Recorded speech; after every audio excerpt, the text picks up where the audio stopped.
Одтой тэнгэр орчиж олон монгол бүжигдэж орондоо орох завгүй ол зашиг ирэх мэдлийн хойноос хавиргаан хазаж ижлэн гэдэг хар нохой мэд уралдаж байна.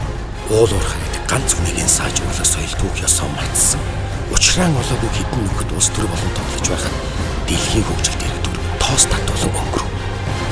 Өвгдийн түүхийг санааснаас өнгө мөнгө өрний соёлд үр удамын дурлаж Азийн зээжин дээр Монгол гэдэг агуу нэрийг сэлмээрэн сэлсэн тал шиг сэтгэлтэй уул шиг хүмүүсийн тасархай гэдгээ мартах нь байна.